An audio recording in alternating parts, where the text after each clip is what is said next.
Olá! Está começando mais um episódio da Flourish Tech Talk, uma série de vídeos organizados pela Flourish para debater assuntos relacionados às finanças e instituições financeiras do futuro, como inclusão financeira, personalização de serviços, ciência comportamental e experiência do usuário. Neste episódio, vamos falar sobre parcerias entre bancos e fintechs, com o investidor e head de produto da Flourish, Cristiano Miano, e o diretor de estratégia e inovação do Banco BV, Guilherme Horn.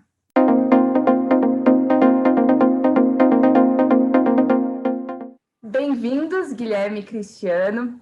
O tema de hoje é a colaboração entre bancos e fintechs.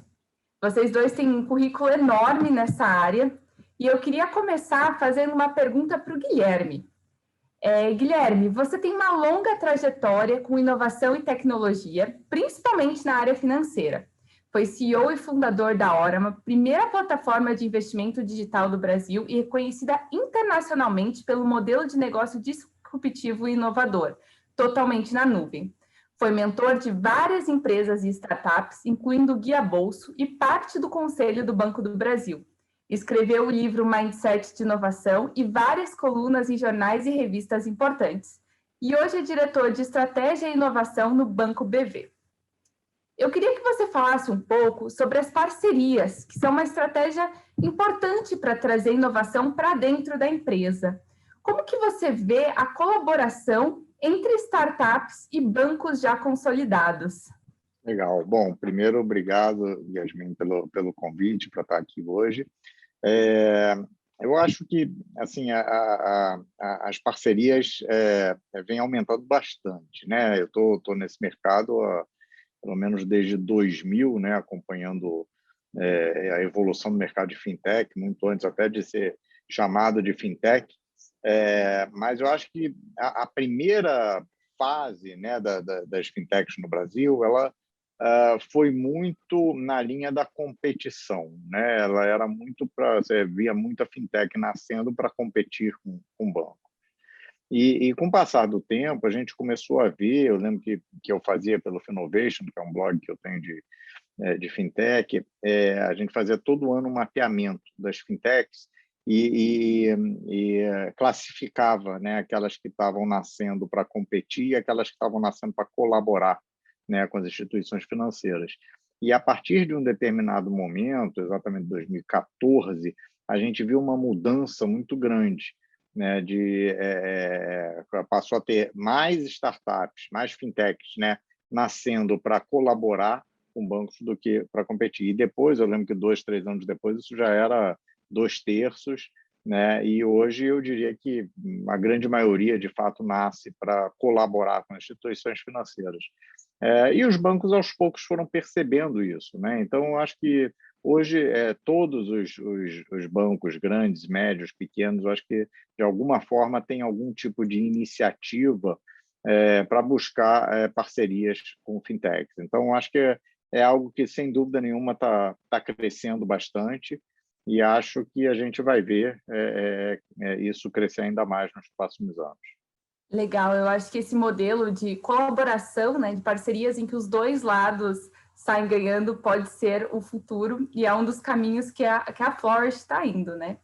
Então, Cristiano, você hoje é investidor e head de parceria de produto na Flourish e também tem uma longa jornada com mais de 20 anos construindo programas de engajamento, marketing e estratégia digital para empresas como Samsung, Citibank e Coca-Cola. E tem uma passagem também por fintechs como a Neon. No nosso último vídeo, a gente conversou com o Bruno Diniz sobre Open Banking, esse processo que o Brasil está passando agora, que vai abrir espaço para parcerias entre bancos e startups. Isso também faz com que o mercado fique mais competitivo. Como que você vê essa colaboração e como que as startups podem auxiliar as instituições já consolidadas na era digital e também na retenção de clientes? Legal. Em primeiro lugar, eu agradeço também o convite de poder falar aqui. Agradeço o Guilherme por ter aceitado o convite e a gente poder conversar e ouvir um pouquinho.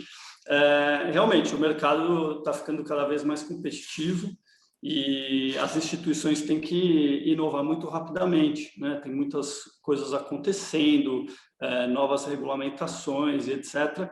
E as instituições mais tradicionais, elas tendem a ser um pouco mais demoradas, mesmo as que já estão um pouco mais agilizadas, vamos dizer assim, e, ao mesmo tempo, as startups elas têm uma forma de ser construídas e de executar o seu trabalho que dá uma agilidade em testar hipóteses de uma forma bem rápida, testar o comportamento dos clientes sobre uma inovação e etc., né? Então, quando a gente pensa em como que os bancos podem se beneficiar de fintechs, especialmente as mais novas, que estão se especializando em open banking, na velocidade de implementação das tecnologias, eventualmente não ter que investir tempo em desenvolver tecnologias que eventualmente uma startup já está fazendo um white label.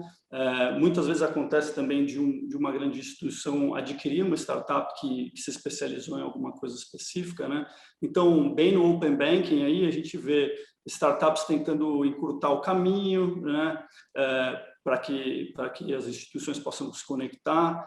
Outras, como a gente na Flourish, que fazem, que enriquecem as informações, que dão valor a essas informações que estão sendo trafegadas no Open Banking e cria atratividade para clientes nos bancos, entre outras coisas que, além do Open Banking, as startups têm ajudado bastante a desafiar e a criar um mercado mais dinâmico, um produto mais moderno e muito, cada vez mais próximo do cliente, né? Ouvindo o que o cliente está fazendo. Bem legal essa perspectiva também vindo da área de startups, né?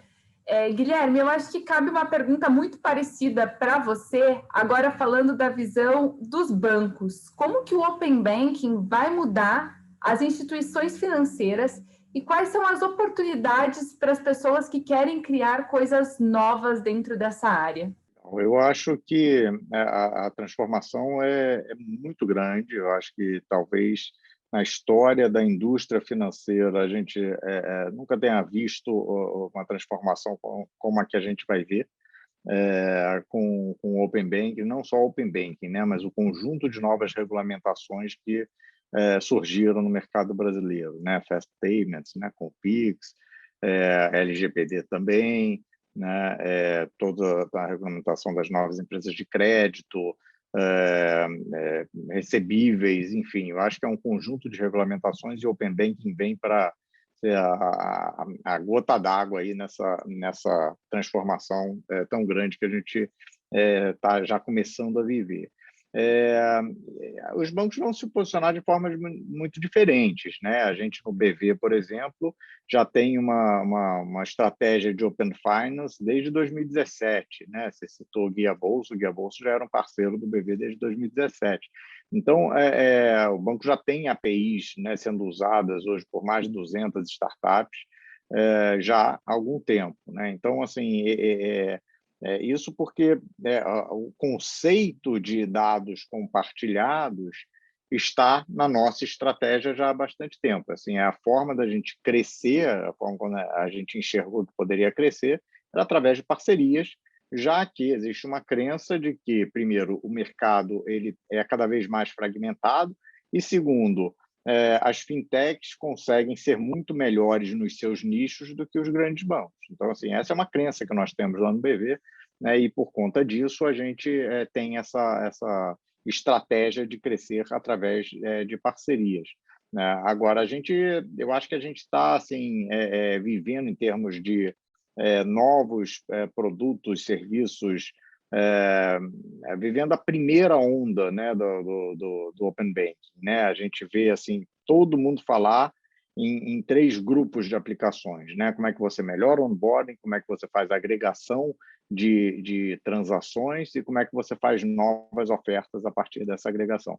Essas três aplicações são a primeira onda do Open Banking. Eu acho que a gente vai, daqui a 1 ou 2 anos, começar a pensar em coisas realmente diferentes, né? Modelos de negócios novos, negócios completamente novos, produtos completamente novos, né? E a gente está muito atento lá no banco para isso, para poder né, trabalhar em colaboração com empreendedores que queiram realmente montar coisas completamente novas em Open Banking. Muito legal. E, Cristiano, o Guilherme falou um pouquinho sobre essa integração. A Flourish é uma startup que integra ao aplicativo do banco, um aplicativo que já existe, trazendo aí a economia de uma forma gamificada, com prêmios, ajudando o cliente a guardar o dinheiro, né, dando recompensas para quem guarda e para quem paga em dia. Como que essa solução, aí dentro do que o Guilherme falou, das startups serem mais nichadas, de terem soluções boas para aquilo que elas trabalham, como que essa solução cria um diferencial para os bancos?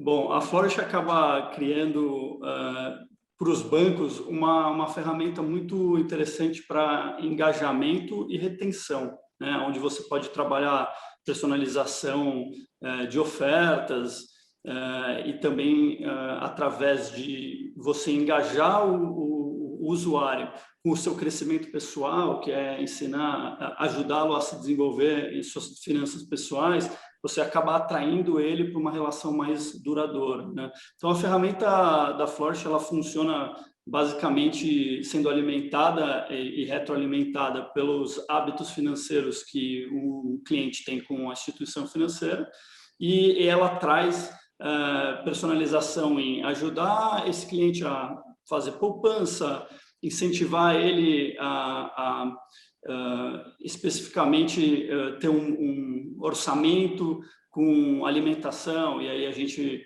ajuda ele a criar isso através de incentivos, né? Então, a Flourish cria incentivos que também oferecem, por exemplo, como benefício, um próprio serviço do banco, né? Então, se você programar a sua poupança automática aqui com a ferramenta, a gente vai oferecer para você alguns saques grátis num específico banco, ou algum serviço adicional que ele possa ter. Isso acontece de uma forma white label, né? Então, apesar de tudo, nesse caso, essa parceria é uma parceria transparente, onde a Flourish é um parceiro que está atrás pela tecnologia, como eu falei, que pode poupar muito tempo, e também especializado em behavioral science, né, e a gamificação, que faz a diferença nessa interação com os usuários. Legal. E, Guilherme, você mencionou que a gente está na primeira onda do Open Banking, né? Então, as primeiras inovações dentro desse novo cenário. Como que você vê o futuro de médio e longo prazo desse setor que está sendo revolucionado nesse momento? Ótima pergunta, Yasmin. Eu acho que a gente tem hoje uma nova arena competitiva, né? Eu acho que assim, dois fenômenos importantes aconteceram. O primeiro foi o fim das barreiras entre setores, né? A gente até alguns anos atrás a gente via os participantes de uma determinada indústria, isso não só com o mercado financeiro, com todas as indústrias aconteceu, eles competiam com os seus pares, né? Então, você tinha um grande varejista, competia com um grande varejista, um grande fabricante de uma determinada peça competia com, né, o seu par, e da mesma forma os bancos competiam com os bancos, né? E com a era digital, né, essa fronteira entre os setores ela acabou, né? As cadeias de valores elas estão sendo reescritas, redesenhadas. Então, a gente vê, no caso do segmento financeiro, a gente vê varejistas entrando em pagamentos, a gente vê indústrias entrando em pagamentos, a gente vê diversos outros players, né, entrando, né, na cadeia de valor da indústria financeira. Então, esse é um primeiro fenômeno que aconteceu. E o segundo a briga entre grandes e pequenos, né, que também não existia antes, né? Antes, os bancos brigavam só com outros bancos, né? Hoje, com toda essa fragmentação que a gente falou há pouco, né, o mercado se modificou completamente. Então, hoje, grandes bancos competem não mais com alguns outros poucos bancos, mas competem com milhares, né, de startups, né, centenas de fintechs e mais outras centenas de outras startups de outra natureza. Então, essas duas mudanças trouxeram uma arena competitiva completamente diferente.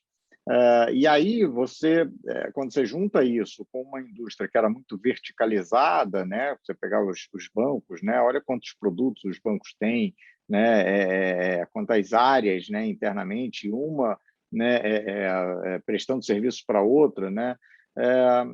E isso é difícil, né? Você manter, né?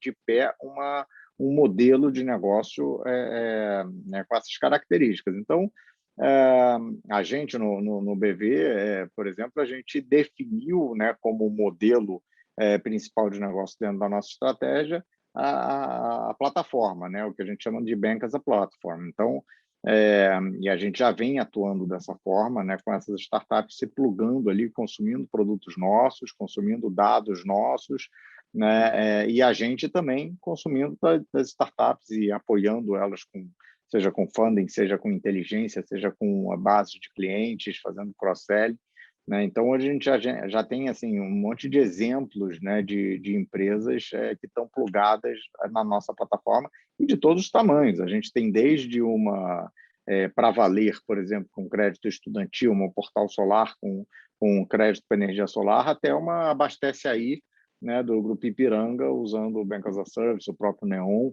né, usando o nosso Bank as a Service. Então, a gente acredita muito, eu pessoalmente também acredito muito nesse modelo de plataforma, né, que é um modelo que tem se demonstrado um modelo vencedor no mundo digital em diversos segmentos e, por que não, no segmento financeiro também. Cristiano, o Guilherme falou um pouquinho da transformação e do futuro da competição, dessas parcerias. Eu queria que você, que está na sua segunda fintech, né, já passou pela Neon, agora Flourish, comentasse um pouquinho da cultura. Como que a cultura de startup está impactando a cultura dos bancos tradicionais? Legal, Yasmin.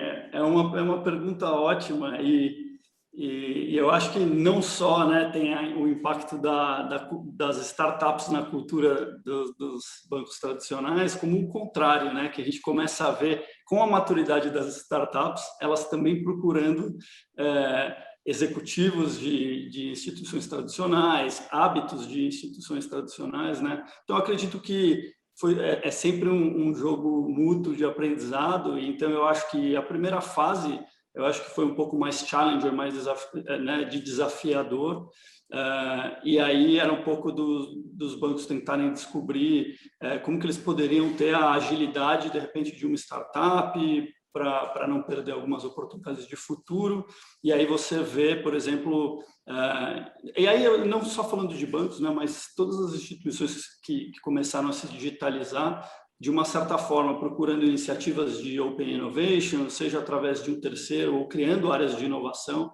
Acho hoje muito difícil encontrar um banco que não tenha uma área de inovação ou uma indústria, mesmo que mais antiga, que não tem uma área de inovação.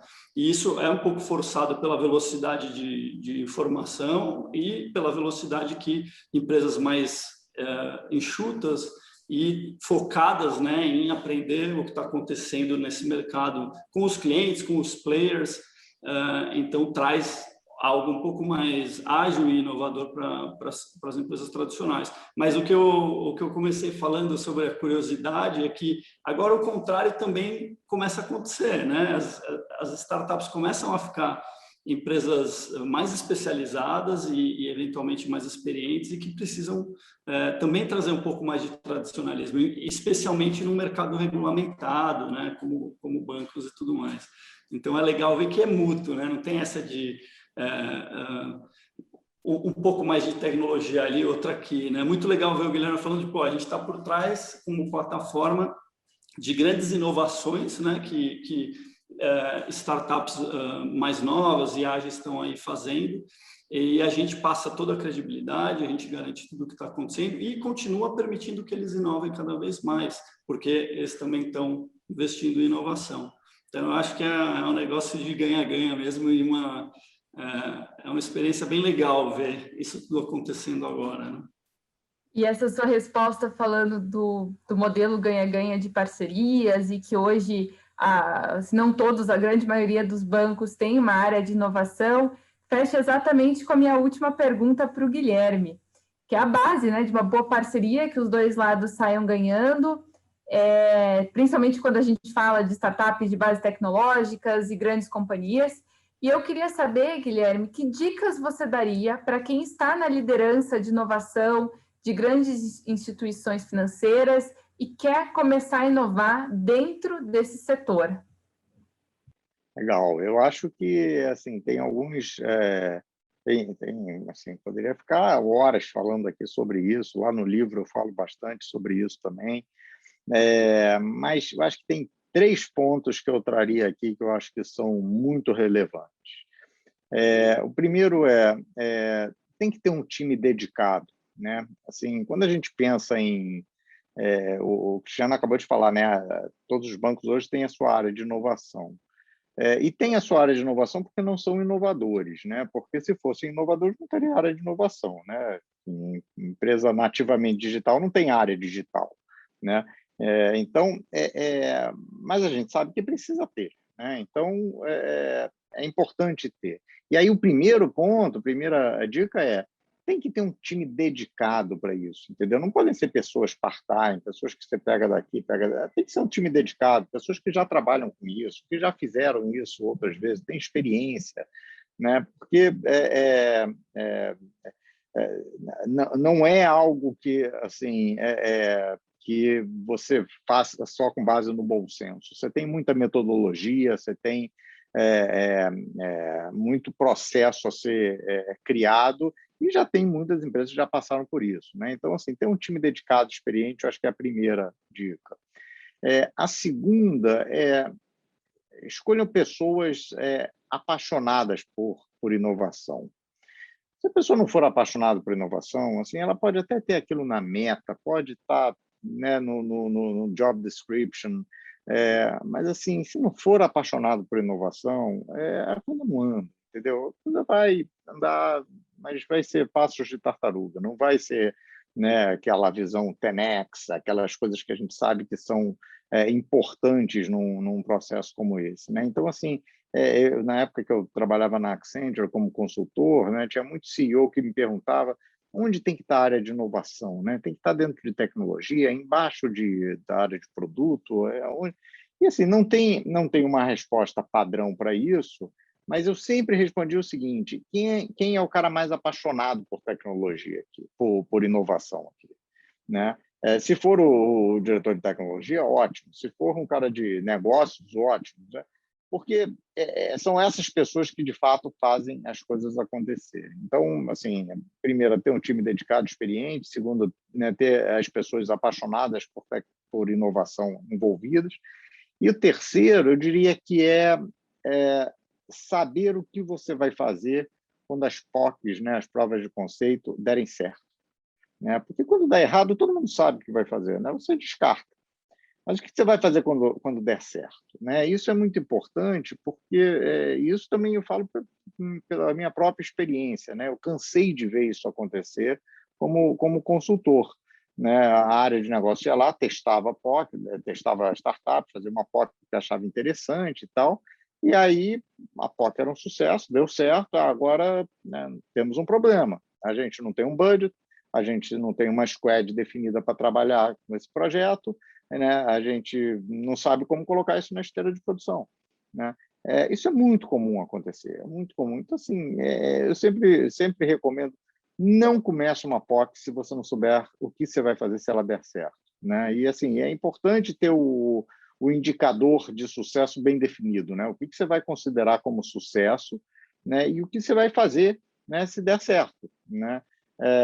E é interessante que, em muitos casos, quando você começa essa discussão antes, né, da POC, você chega à conclusão que realmente você não sabe, né, o que vai fazer, né? Então, são as minhas 3 dicas aqui para essas empresas que estejam nessa situação de começar uma iniciativa de inovação. E fica a dica aí de ler o seu livro, né? O livro Mindset da Inovação. Muito obrigada, Guilherme e Cristiano. Esse foi o 2º episódio da Flourish Tech Talk. E fiquem ligados nas redes sociais da Forest, no canal do YouTube, para as próximas conversas. Até mais!